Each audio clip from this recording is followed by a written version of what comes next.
전 세계 게임 시장에서 기대받던 화제의 작품 붉은 사막이 여러가지 입방아에 오르고 있습니다. 개발사 펄어비스는 자체 엔진의 압도적 기술력과 방대한 스케일을 통해 개발력을 증명했지만 결과적으로 메타크리틱 점수 78점이란 비평적 한계에 직면했고 지금은 복합적이지만 한땐 대체로 부정적이란 평가지 받았기 때문이죠. 이로 인해 초기 20시간 내 200만 점 판매라는 게임사에 남을 상업적 성과에도 불구하고 기업의 주가가 30% 가까이 폭락해버렸습니다. 왜 이런 상황이 벌어졌나? 저는 MMO 개발사가 싱글을 만들면서 터진 일이라 봅니다.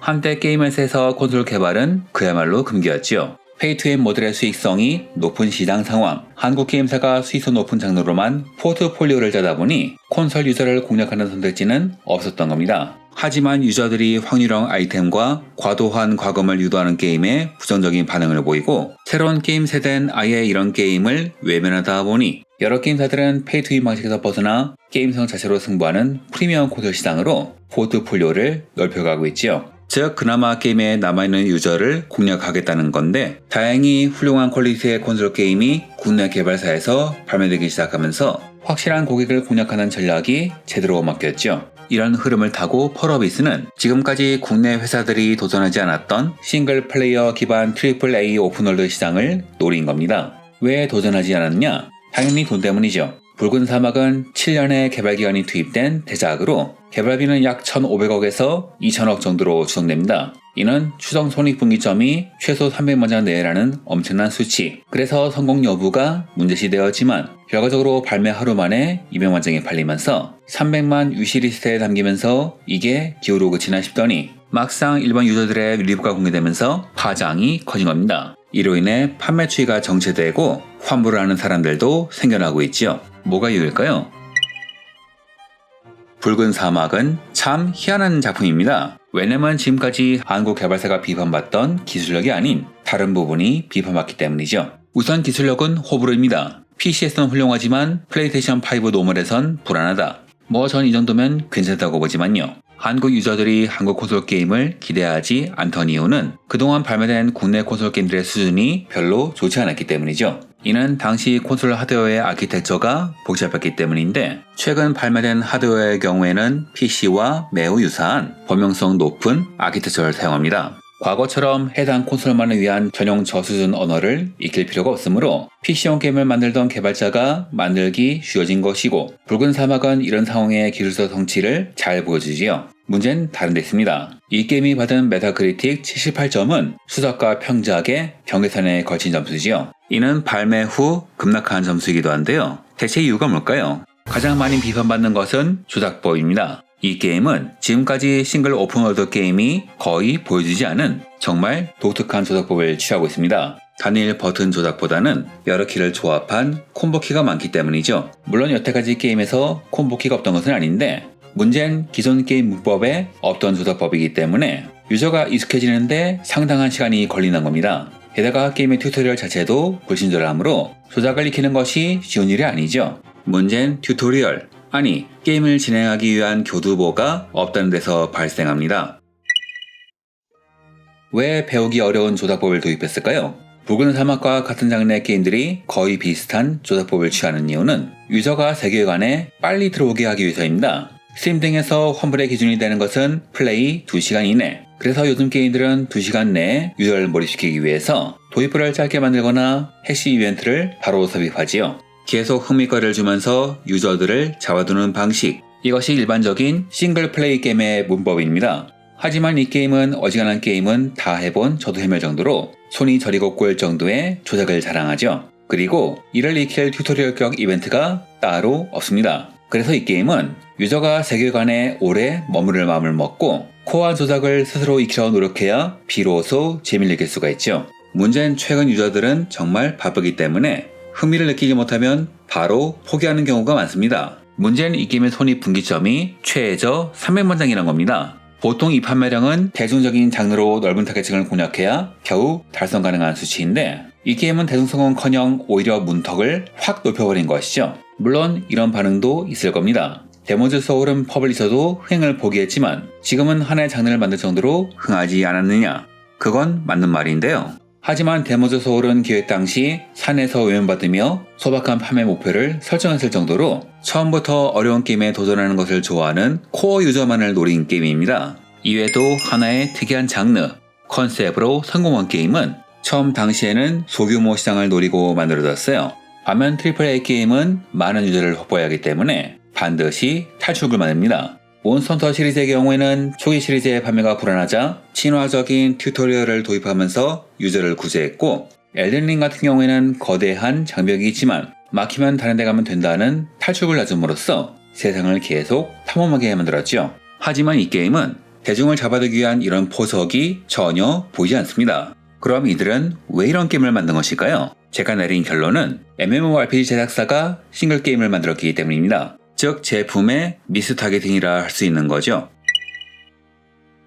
보통 제품 출시 후 판매량이 추락하는 상황은 제품 개발 시에는 알 수 없는 문제로 발생합니다. 하지만 적어도 이 게임의 조작법은 그런 상황이 아니죠. 김 실장 등의 대형 채널에서 다른 것은 다 괜찮지만 조작법이 말 나올 것이라고 언급하는 등 사전에 접할 기회 같은 사람들이 너나 할 것 없이 언급했으니까요. 하지만 이 회사는 주가 폭락 및 환불러시가 이어짐에도 고치기는커녕 홍보 및 마케팅 이사가 자전거를 배우는 것처럼 하다 보면 익숙해진다는 식으로 넘어가라고 했죠. 즉 이는 제작사의 의도란 겁니다. 그럼 왜 이들은 이런 식으로 상품을 기획했느냐? 많은 리뷰를 보면 이 게임을 MMORPG의 문법으로 제작했다는 평가를 합니다. 저는 이게 문제라고 봐요. 보통 게임 비즈니스란 건 말이죠. 일단 사람이 보면 다운로드 받게 만들고 다운받으면 오래 플레이하게 하는 장치가 필요합니다. 보통 장기적인 흥행은 여기서 방금나죠. 하지만 이 게임은 2시간 안에 몰입하게 만드는 요소가 부족합니다. 이는 게임이 재미없다는 게 아니라 전반적인 구성의 문제 같아요. 이 게임은 클리프가 죽으면서 시작됩니다. 갑자기 어디론가 떨어지더니 이상한 공간에서 눈을 뜨지요. 그리고 바로 다음 퍼즐이 나옵니다. 이 사이엔 어떤 설명도 없지요. 그래서 게임의 서사를 이해할 수 없기 때문에 유저가 포기하는 거고요. 일반적인 싱글 게임은 스토리의 이벤트가 나올 때마다 이를 이해시키는 과정을 거칩니다. 34~5년대의 경우에는 고마지란 의식을 이해시키기 위해서 플레이어가 연인과 이별하는 과정을 직접 플레이하게 했지요. 플레이한 사람들의 반응을 보고 이야기에 궁금증을 갖게 되고 다음에 밝혀질 더 큰 설정을 받아들이게 됩니다만 붉은 사막의 경우에는 그런 배려가 전혀 없습니다. 왜냐면 이 게임은 MMORPG 특유의 문법을 채택하고 있기 때문이죠.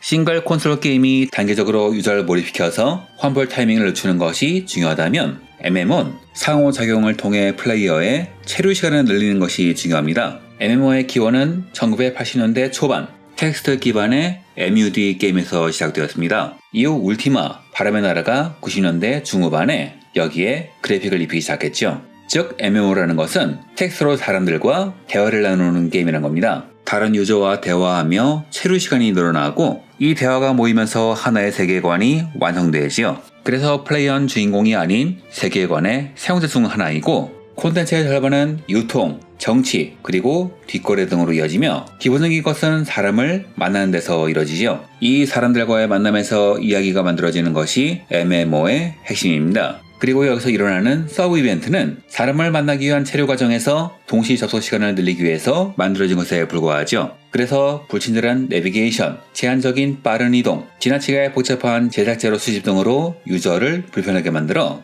게임이나 커뮤니티에 오래 머물게 만들죠. 그리고 이 모든 것은 붉은 사막의 특징이기도 합니다. 즉, 이 게임은 잘 만든 MMO에서 대화란 요소가 빠진 게임인 것이죠. 유저들은 그 공백에서 당혹감을 느끼는 것이고요.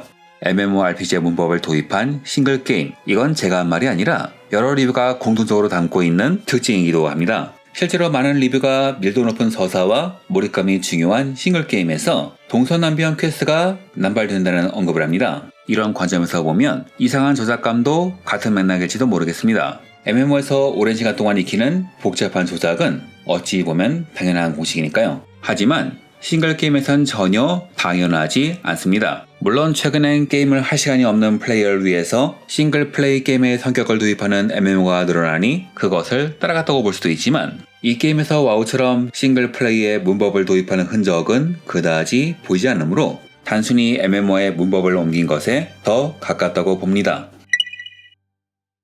단 이 게임은 방향에 따라서 살아날 가능성도 있어요. 손익 분기점이란 300만은 4일 만에 돌파한 상황이고 스팀의 판매 추이도 그다지 떨어지지 않기 때문이죠. 즉 이후 대응 여부에 따라서 약간의 반등을 기대할 수도 있다는 겁니다. 일단 패치를 잘하면 앞으로의 반응은 좋아질 것이고 이미 서구권에서의 반응은 상당히 좋기 때문이죠. 왜냐하면 서구권 게이머들은 본래 복잡한 시스템을 파고드는 게임에 익숙합니다. 서구권 게임의 뿌리는 던전 앤 드래곤 테이블탑에서 시작합니다. 이를 디지털 게임으로 만든 울티마나 유저들이 같은 초기 CRPG는 설명서가 수십 페이지였고 게임이 직접 알려주는 것은 거의 없었죠. 그래서 서양권엔 독일의 고디 시리즈처럼 불친절한 조작을 즐기는 하드코어 게임 문화가 생겼죠. 한국과 중국 유저들이 모바일 MMO의 자동 전투와 편의 위주 설계에 기다려졌다면 서구권 유저들은 불편함 자체를 게임 문화의 일부로 받아들이는 성향이 갑니다. 그래서 그들에게 붉은 사막은 익숙한 게임인 거고요.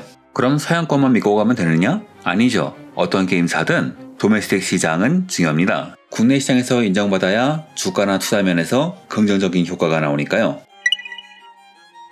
다만 현재 펄어비스에게는 검은 사막과 자회사 CCP의 2부 온라인 확장팩 외에는 다른 미래 먹거리가 없는 상황이고 그래서 주가가 급락하는 현 상황은 위기라 할 수 있습니다. 특히 주식, 스톡옵션에 영향을 받는 임원들은 말이죠. 여기에 생성형 AI 미고지 문제도 있습니다. 게임 내 표지판과 그림에서 사람과 말의 다리가 뒤엉키는 등 생성형 AI 사용 정황이 발견되는데 이는 스팀의 AI 사용 고지 위반에 해당하는 내용입니다. 이 때문에 AI 미고지를 근거로 한 예외적 환불 요청이 수용된다는 이야기가 나오고 이후 펄어비스는 공식 사과와 함께 스팀 페이지에 AI 사용 고지를 추가하고 전수조사 및 교체를 야속한 상황이죠. 하지만 이미 신뢰는 흔들린 뒤고 어쩌면 3.14 원정대처럼 AI SM 문제로 인한 수상실적 박탈이라는 비즈니스적 타격으로 이어질 수도 있습니다. 이 역시 주가 및 회사의 가치에 영향을 주겠죠. 싱글게임 붉은 사막에서 지적되는 것은 MMO 특유의 문법이죠. 광대한 오픈월드의 콘텐츠가 차고 넘치지만 MMO 특유의 문법을 싱글 오픈월드에 도입하는 바람에 괴리감이 생겨버렸습니다. 주어진 맥락에 따라 이벤트를 수행하며 게임에 익숙해지는 싱글게임과는 달리 오래 머무르면서 익숙해져야 재밌는 것이 현재의 붉은 사막이고 장르가 싱글 위주의 오픈월드 액션 어드벤처임을 감안하면 이 게임은 처음부터 포지셔닝에 착오가 있었던 셈이죠. 그럼 앞으로 붉은 사막은 어떻게 될까요? 이외로 난리가 난 것 치고는 판매 낙폭이 크지 않고 실제로 패치가 진행되면서 유저 평가가 좋아지고 있으니 앞으로 대응 여부에 따라서 유저들이 다시 올 가능성도 존재한다고 생각됩니다. 다만 출시 초기가 중요한 콘솔 게임이기 때문에 급격한 반등은 어려울 것 같으니 현재 닥친 문제를 수습하는 것이 중요하지 않을까 합니다. 조작 체계를 상황에 맞는 원버튼 혹은 컨텍스트 기반의 시스템으로 전환하고 서사 구조를 보강해서 주인공 클리프의 능동성을 확보해야 하지요. 다만 조사법을 교체하고 AASL 리소스를 전면 교체하는 것은 가능하겠지만 서사 구조 및 전개를 바꾸는 것은 쉬울 것 같지가 않아요. 적어도 수개월에서 1년 이상은 걸리는 대규모 작업이니까요. 물론 사이버펑크 2077, 노맨즈 스카이가 보여준 부활 패턴이 있으니 이게 불가능하지만은 않을 겁니다. 다만 이들의 부활은 개발사가 유저들의 피드백을 적극적으로 수용했기에 가능했던 기적인데 펄어비스는 검은 사막의 유저들의 반응 및 운영 사례 그리고 익명 커뮤니티에 올라온 내부 관계자들의 이야기를 종합해보면 소통을 잘 안 하는 회사에 가깝다는 평이 더 많습니다. 만약 이게 사실이라면 회사의 체질 자체를 크게 바꿔야겠죠. 이게 쉬운지는 잘 모르겠지만요. 하지만 그럼에도 사후 관리는 중요합니다. 게임 사업이라는 것은 결국 신뢰가 중요하니까요. 이상으로 영상을 마치겠습니다. 시청해주셔서 감사합니다.